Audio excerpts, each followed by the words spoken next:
నిరుడు ఈపాటికి వానలు వరదలు జయంగా మంత్రుల సమీక్షలు గట్టిగా నడిచినాయి. ప్రాజెక్టులకు నీళ్లు ఎంత మందం వచ్చినాయి, ఏ గేట్లు తెరిచిర్రు, వరద ఎటుకెంచి ఎటు పోతుంది అనే ముచ్చట్లన్నీ ఎప్పటికప్పుడు తెలుసుకోర్రు. కానీ ఈ ఏడు ఎందుకో చాలా ఆలస్యమైన వానలు. అయినా సరే మీది బాజు పడ్డ వానలకు వరద గట్టినే తన్నుకొస్తుంది. అందుకే మంత్రులు ప్రాజెక్టుల బాట పట్టిర్రు. ప్రాజెక్టుల కాడ వరద మోక ఎట్లెట్లుందో ఆరుసుకుంటానికి పోయిరు. తెలంగాణ మంత్రులు ఉత్తము, శ్రీధర్ బాబు ఇంకా వివేక్ సార్లు పొద్దుగాల గాలి మోటార్ ఎక్కిన పెద్ద సార్లు సీదా కడెం ప్రాజెక్టు కాడి పోయి వచ్చే వరద ఎంత, కిందికి వదులుతున్న వరద ఎంత అని ఓ మలక అంత కళ్ళ తిరిగి చూసిర్రు. ఇక డ్యామ్ అధికారులు వచ్చిన మంత్రులకు అన్ని ముచ్చట్లు వివరించారు. అట్లనే వదులుతున్న నీళ్లతోని ఏ పాటి వ్యవసాయం చేయొచ్చు, ఎన్ని ఎకరాలకు నీళ్లు అందుతాయి అనే వివరాలు సుతా తెలుసుకురు సార్లు. అటెనక నీళ్ల మంత్రి ఉత్తమ్ సార్ మాట్లాడుకుంటా, గత ప్రభుత్వంలో 10 ఏళ్లలో ఇరిగేషన్ పేరిట తెలంగాణ రాష్ట్రంలో దోపిడీ జరిగింది.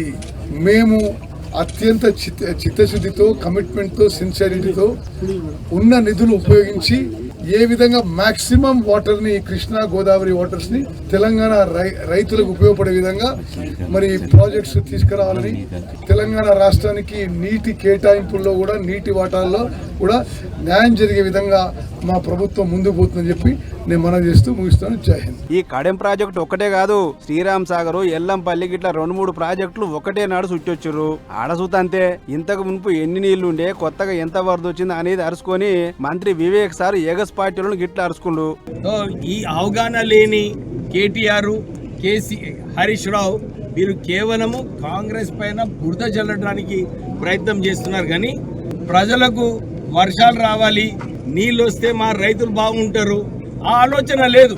కేవలము వర్షాలు రావద్దు, నీళ్ళు ఇవ్వద్దు, కాళేశ్వరం నుంచి మళ్ళా టీఆర్ఎస్ ప్రభుత్వం రావాలని చెప్పి ఒక దురదృష్ట ఆలోచనతోని టీఆర్ఎస్ నాయకులందరూ కూడా మొన్న సోషల్ మీడియా క్యాంపెయిన్ చేయడం జరిగింది. ఇక ఈ ముగ్గురు మంత్రులు గాలి మోటార్ల ఓ దిక్కు తిరిగితే అటు ములుగు జిల్లాల మంత్రి సీతక్క, మంగపేట ఇంకా ఏటూరు నాగారం, గోదావరి ముంపు ప్రాంతాలు కలదిరిగిన మంత్రి మేడం తక్లీఫ్ ఉన్న జనాలను మంచి తావులకు పట్టుకుపోవాలని ఆర్డర్ వేసింది అధికారులకు. అట్లనే కరకట్ట హాలత్ చూసి పునరావాస సెంటర్లలో ఉన్న పబ్లిక్ మంచి షెడ్యూల్ చూత అరుచుకుంది. కొండాయి బ్రిడ్జిని దబ్బినే పూర్తి చేస్తామని చెప్పిన సీతక్క రామన్నగూడెం పుష్కర ఘాటుకు పోయి గోదావరి నదికి పూజలు చేసింది. ఇక ఇది ఇట్లుంటే అటు జగిత్యాల జిల్లాల మంత్రి అడ్లూరు సారిగిన బానే తిరిగిండు. వెల్గటూరు మండలం స్తంభంపల్లికి పోయి చెరువును చూసిన మంత్రి సారు వరద మోక ఎక్కువైతే ఊరు కొట్టుకపోకుండా తూము దాని మరమ్మతు పనులేందో సగబెట్టరి అని ఆర్డర్ వేసిండట. ఇటు పట్నంలో మంత్రి తుమ్మల సారు భద్రాచలం వరద మోక మీద సమీక్ష చేసిండు. కలెక్టర్ ఇంకా ఎస్పీలతోని మాట్లాడి ఎసొంటి ఆస్తి నష్టం, పాన నష్టం కాకుండా చూడాలే, గోదారమ్మ రువ్వడి చిన్నగా లేదు, పైలంగా ఉండాలని పూసగుచ్చుండు. మొత్తానికి వానల రువ్వడి చిన్నగా మెల్లగా వెరుగుతున్నాయాల ప్రాజెక్టులన్నీ తిరిగి నీళ్ళ ముచ్చట్లని తెలుసుకురు మంత్రులు. అన్నట్లు ఇంకో 2 వద్దుల దాకా గట్టి వానలే ఉన్నాయట. పైలం పబ్లిక్